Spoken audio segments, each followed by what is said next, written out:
glasses look dirty? Because they are. Okay. Right, we are. We were just talking about a memory of Two Mondays, which was from PBS. You worked with PBS. How was PBS to work with compared to a network?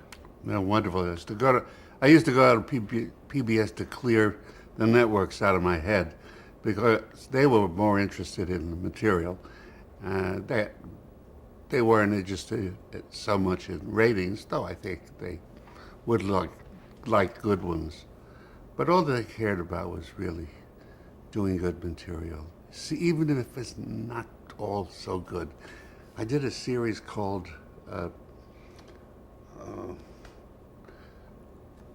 they hired a lot of new writers of stories. The Adam Chronicles? No. No. Prose writers to write plays, like Ann Beattie, who writes for the New Yorker, John Cheever, the novelist.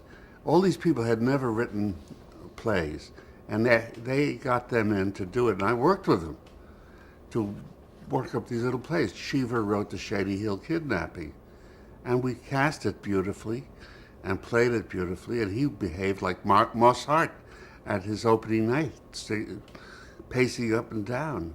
And when I asked him to record the narration for it, because I said, you wrote it, and the audience would like to hear your voice. And then I said to him, after he'd done a take or two, I said, can you pause here and do something else here? He said, I'm not an actor, you know. I realized I was treating him as though he was talent. He's not that kind of talent. He was brilliant. And anyway, all those authors did work that they weren't used to. Like Ann Beattie, who I say wrote a play called Weekend. Helen Hunt, in those days, just a girl, and various other people, Barbara Hershey.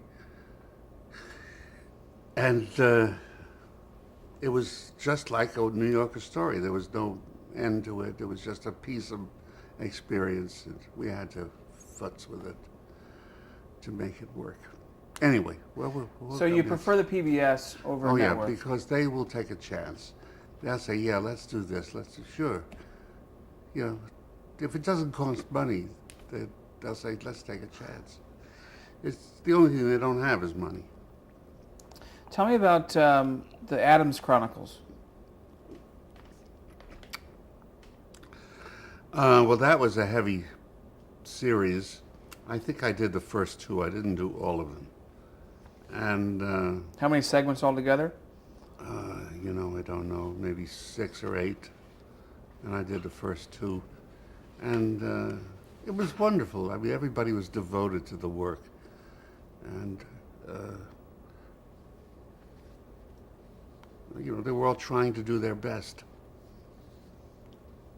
And that was for PBS as well. PBS, on location. We went to Rhode Island. We went a lot of places that were legitimate.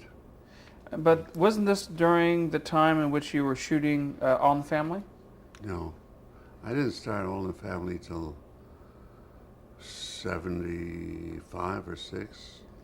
Yeah, see, I have the Adam Chronicle in January to April of 1976. So It must have been just before I went into. maybe it was shot in 75 and then aired in Yeah, 76. Right, Okay. something like that. And the only reason I took on All in the Family was because my wife and I had separated, and we both needed places to live. So I figured this is the way I do it. Carol had been asking me for a while. He liked me from the old days, and I was very hesitant because I really do not like the half-hour comedy experience. Why not? It eats you up. You start on Monday. You struggle with the script. It's sent for repairs. It comes back. You work on it. You fix it. You fix it. You fix it. On Friday you do it twice before an audience. It works or it doesn't work, or if it works, and you think, God, I pulled that one out of the fire, and you're happy and you go home satisfied. You just have to think that on Monday you're coming back to start this process all over again. It's endless. It's the Chinese water torture. Even though we did 3 weeks on, 1 week off, it really was relentless. And I did that on All in the Family for over 4 years. I used to try to go to work a different way every day. I would try to go this way, Fountain Avenue, Sunset Boulevard, Santa Monica, just a different way. I almost had a road rage accidents because I didn't want to go there. When I got there, I was happy. I loved the people. I loved the cast. They were all super and so generous with one another. But just going there was hard to do. That's repetition. Just repetitions can be killing. So how were you persuaded to join All in the Family? They asked me just when I needed money, and so I accepted it. And they were very welcoming. Norman Lear was just wonderful to me, and so was the cast. And the first show went swimmingly well, and I was such an old hand at shooting electronic cameras. Three camera work. This had 4 cameras. It was more than I could ever afford. And was that a challenge or a hindrance to have an extra camera? Oh, it was wonderful. But we still did it live in front of an audience from beginning to end. And then I would spend a little time on Monday morning editing it before I went to start the next week's show. How much editing would you do? Everything that was necessary. That's why I tried, when I was shooting it, I would try to edit it on the spot. I would call all the shots and only replace them if things had gone wrong. Bad line or bad sound off camera, something like that, And you okay back there? yeah,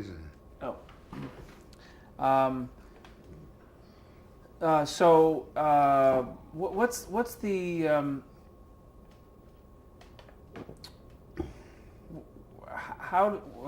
what's the key to directing with 4 cameras compared to well, one? now that I think about it, it gives you an extra eye, an extra position. I'm not sure it was 4 all the time. They would give me one if I wanted one. For instance, I did one of them was a show in which Edith is attacked and possibly raped. It's a big show. Yeah. And the man who played the rapist just died, by the way.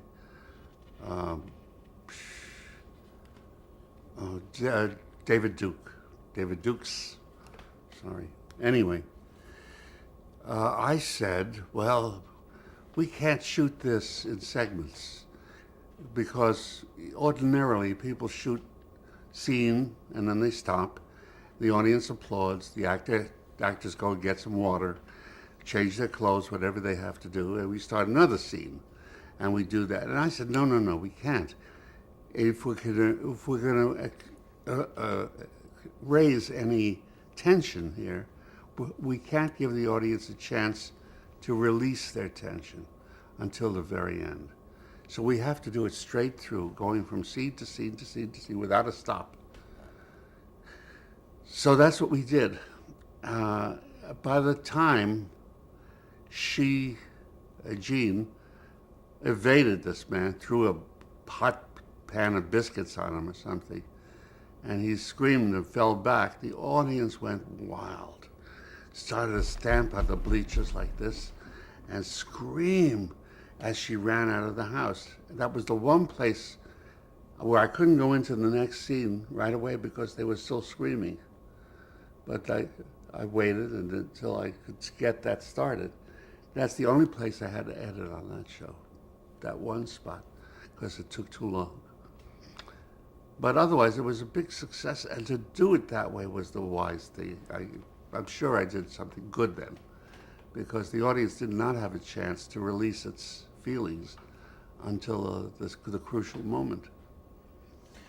How did you find the balance between comedy and drama in a subject like rape?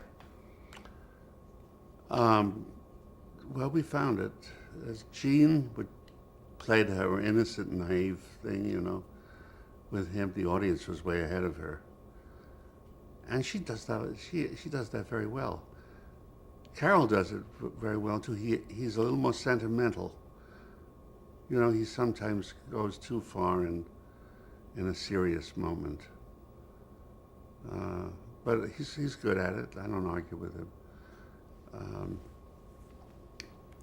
If you don't, the best thing for a drama is to have a moment of lightness in it, to give the people a chance to release some of that, to laugh at something in the middle. It's wonderful. And it makes people cry, too. The laughing starts them crying. Do you remember any network interference about that particular episode? That episode, no. Matter of fact, they left us alone. It was such a success. I still get compliments at shows that John Rich did, People seem to think that it was mine. I didn't join them until they were 5 years in. And what was I going to say? Something. Oh,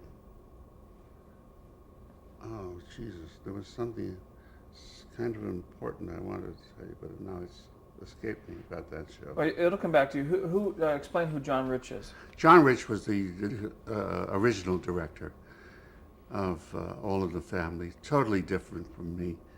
Very excitable, very temperamental. He threw a chair at Sally Struthers one day, stuff like that. And I wouldn't dream of doing anything like that. And matter of fact, when we started shooting, Sally was not yet available because she had sued Norman Lear to let her out of her contract, and he wouldn't let her. And she was furious and much upset, and she had to, by court order, go back to work. So she came to work. Norman had blanketed the studio with flowers to welcome her. And she stuck her nose in and said, I can't go in there too many flowers. I'm allergic. So they had to take all the flowers out. And then she had a difficult time when I came, approached her to talk to her because she was scared. That girl, I was scared to death. But she was lovely. And I loved her talent. And I think I won her over eventually. So they were good. They were wonderful with one another. They would have a joke, and Carol would say, this joke's not good for me. It's good for Sally, or it's good for Jean. And they would pass these jokes around, and they were right. They owned those people, They knew who they were. They were not always right on target, but with a little maneuvering, I would help them as far as I could. And we did some wonderful shows. They're on every night now. I've been seeing them every night. So you'll watch? Oh yeah, I see a show. It comes on. First of all, I want to see if it's mine, and then after it starts, I can't tell sometimes. Yes, then I can tell because of the camera work, or I remember suddenly that this was one I did. But I did 106 of them. That's a lot of. It's a lot of family. Let's step back for a second. Do you remember the first time you met Norman Lear? Yeah, it was there. It was on that show. Describe that first meeting. Gee, I don't know if I can remember the first meeting. He was, I think he and Carol had some differences by that time. I was not privy to them, nor did I want to be. And they'd had all their troubles with Sally.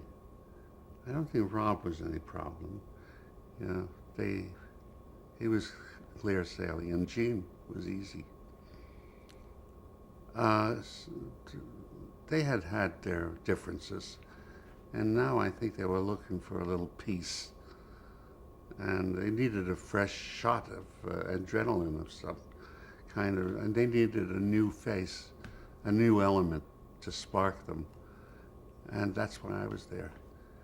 And I learned a lot from them and gave them what I could of myself. I mean, Carol behaves with Sally, and Sally with Carol, the way I behaved, or my daughter behaved with me. I mean, my experiences are on the screen there. And I loved it. I still laugh at Carol. When he is at his best, he is so wonderful. He really loved playing that part. And that's another mistake I made, because he asked me to do In the Heat of the Night. And I said to myself, when would I want to do another movie that was so successful? Why would I want to do that? Oh, no. Of course, it went on to a great life of its own and a lot of money for everybody but me. I do that all the time. You need a good agent to stop you from that. I never even called my agent, never talked to them. I don't even know who they were. How close was Norman Lear involved in the weekly producing of that show? Very close. He would come in with the writers and producers on Wednesday to see a run through. Then we would have a note session where we'd all sit around and talk about what was wrong, what could be done better.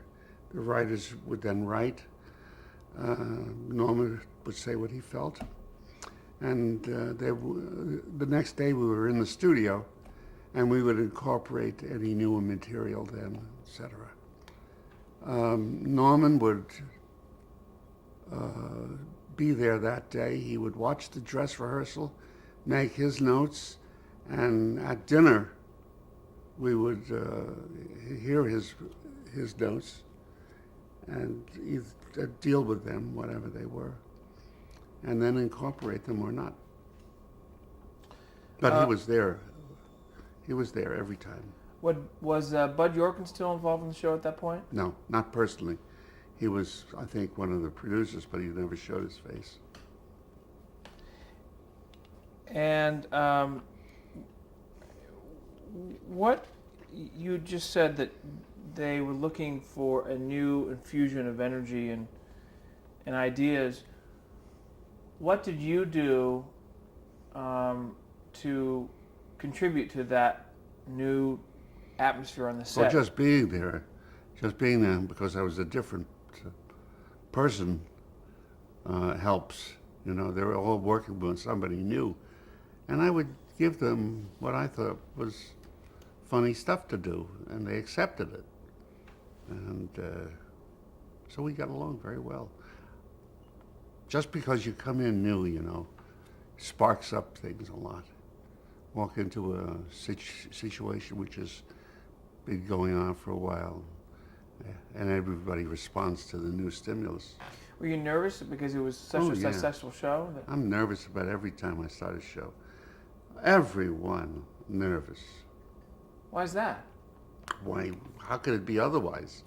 I mean, I would think, well, tomorrow I'm going to sit down with Geraldine Page, Luther Radler, Kim Stanley, and we're going to read this thing. You know, what can happen? What will happen? Now, Kim Stanley, she's another one. I shouldn't say, don't use that. Kim was very mercurial. She and the Actors Studio had played Three Sisters, Chekhov's Three Sisters, on Broadway in London, and was a modest success. Now they sold it to television, Eli Landau, to make some money so they could produced some of Odette's plays on Broadway. And so there I was, suddenly in the midst. Oh, Lee Strasberg said, "It's all yours, do what you want with it." Gerald Crawford was very nice. Everybody was so nice. I should have known something was wrong. Anyway, I got into this. Kim was, well, she wouldn't turn up at rehearsals sometimes. She was going through emotional crises, one after the other. She hated her leading man, Kevin McCarthy. She mouthed to me one day while I was sitting right in front of her like this, and he was walking around behind her, and she mouthed to me, and my jaw dropped, and Kevin said, "What? He just saw my expression." Yes, she just didn't like anything he did. And so she didn't want to come to rehearsal, that's all. She didn't come. And I had Geraldine Page, who was out of town with a show and had to come in for the rehearsals. And I had Sandy Dennis, who was on Broadway at the time in Any Wednesday, and was giving us all her whatever time she had. The men were no problem. Shelley Winters was in it too, and she was playing the fourth woman in it. And sorry, but sometimes I remember all that, and it makes me crazy. I remember once when I said to Kim, I said, "She's so upset. Let's let her see the scene," because I had a rule: nobody could see any playbacks, because I thought that would be disaster. I said, "But she's so good in this scene. Let's call her in and have her look at herself so she can see how good she is. Maybe she'll then feel better." So I called her in, and we ran the scene. As soon as she appeared on the screen, she went, "Oh, oh, oh, oh." She couldn't look at it, and she just was destroyed by it. The same time, Geraldine comes knocking at the door. She says, "You're in there, aren't you?" "I want to come in. I said, "Oh, let her in." She says, "I just want to look at my makeup." And it's true. That's all she wanted to check her makeup. Because she looked at the screen, she said, "Oh, I got too much eyeshadow on." While this is going on, Shelley Winters has found out that they're in the control room. And Shelley, who's great fun in your living room, is no fun on the set. She was storming up and down. I could hear her through the soundproof walls. She was screaming, "I am a star. You don't do this to me. You cannot do this to me." And I fell off my chair and broke something. I don't know. It was just awful. Terrible experience. Anyway, that's Well, you learn from the bad experiences as well as the good, right? Of course, you have to. Yes. Let me just get a couple more items on All in the Family. Okay. Oh, sorry, I do sidetrack you. No, it's okay. That's fine. Let's talk about the writers. How involved were you with the writers of that show? Immediately. Not in the writing, but in the rewriting. They were there. They were there all the time. Most of the writers were also producers. Which writers did you? Mel Tolkien. I loved Mel Tolkien and Larry Ryan. I loved them. Mel he's a gem of a person. I love him, man. Funny man. I think Mel Brooks says Mel Tolkien is the funniest man who ever lived. So that's praise indeed. Were Schuller or Weisskopf? Yeah, they were there. They were story editors, and they wrote some of the scripts too. Excellent. Bernie West? Bernie West, funniest man around, next to Mel Tolkien. What were the differences in comedy between Bernie West and Mel Tolkien, do you think? Jeez, I don't know. Bernie had been on Broadway. He was on Broadway. What show was it? Oh, I think it was Bells Are Ringing, where he played a dentist who wrote music, and he would sing to his patients. He was wonderfully funny. And Mel was brilliant on a more cerebral level. That's all. They were wonderfully funny people, both of them. How about Hal Cantor? Hal Cantor was Jesus, a smart man and a funny man, and he was a good writer too. Milt Josephberg? Milt was, Jesus, he was out of the television movie mill, you know. He'd written for everybody, for Jack Benny. I mean, these great people. I was with monuments. Did you ever suggest storylines to the writers? No, there wasn't time. There was no time. You were moving so fast from one to the other, or lying in bed exhausted. I know there was one time when I was so tired and not quite well, I don't think. Anyway, we were on the air with the show, or we were recording on the air, and Carol did a comic face, which caused the audience to laugh heartily. Me too. I laughed so much I began to hyperventilate, and the whole room started going around like this. And my script was passing by me like this.